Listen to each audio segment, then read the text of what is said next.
ऐसा लगा अंत में बताइएगा जरूर। अरे बहू, चाय ले ले, उठ जा बेटा।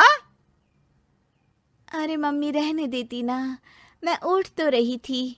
अरे कोई बात नहीं, खाने में क्या बनाना है वो बता दे। देख लो माँ, कुछ भी जो ये कहे बना लेते हैं। बेटा, मैंने तो जो सब्जी थी वो काट दी है, तू बस रोटियां बना लेना। ये हर रोज सुबह का सीन था ममता के ससुराल का।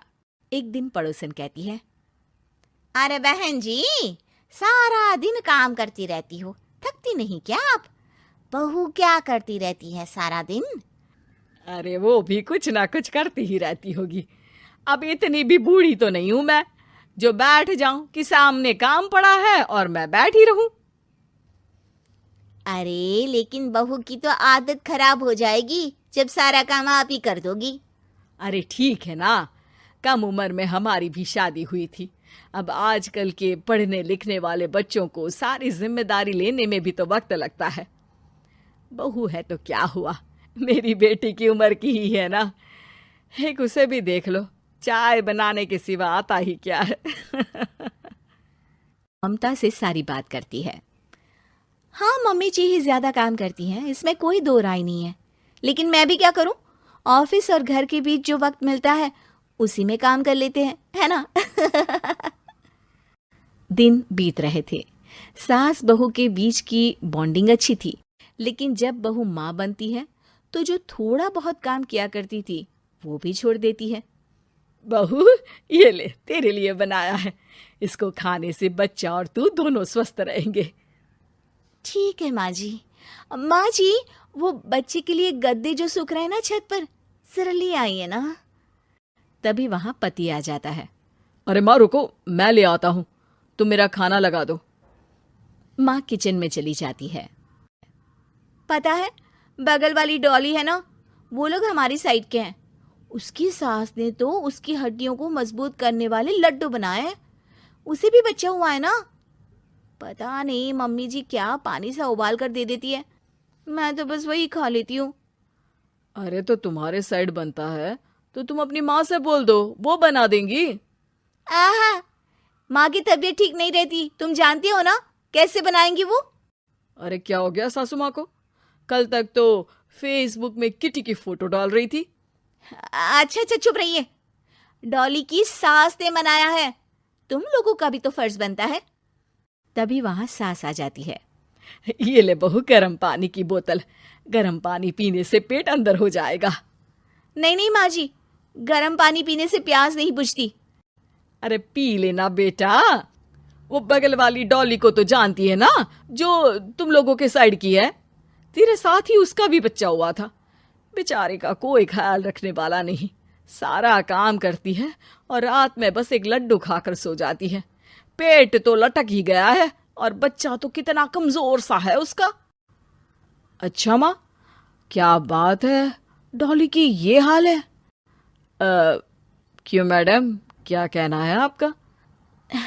अब पता है मुझे, किसी के पास मेरी सास की तरह सास थोड़ी ना है।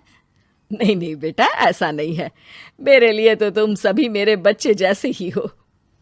ममता को समझ में नहीं आता कि वो सास में कैसे कोई बुराई निकाले, क्योंकि हर कोई उससे उसकी सास की तारीफ ही किया करता था। एक रोज ममता के घर उसकी ननद आती है। अरे भाभी, मुन्नी को तो 6 महीने हो गए, आप अभी भी बेड पर हो। आ गई है आप। कैसी हैं बुआ?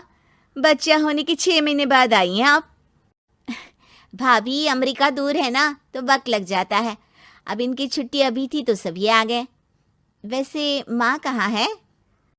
थकी हारी सास बेटी को देखकर खुश हो जाती है। माँ, इस बार तेरा वीजा तैयार है, मेरे साथ चलने को तैयार रहना।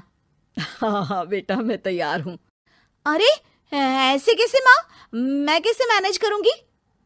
कैसे मतलब? जैसे मैंने किया अमेरिका में, आप इंडिया में कर लेना। वैसे आपका तो मायका भी पास ही में है ना।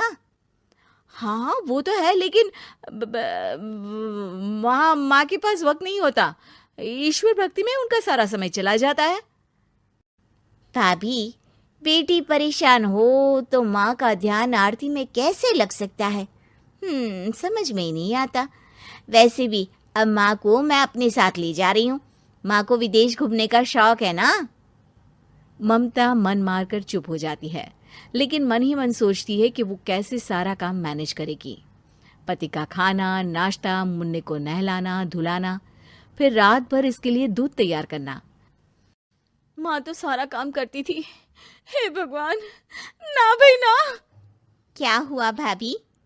क्या सोचकर ना भी ना कर रही हो?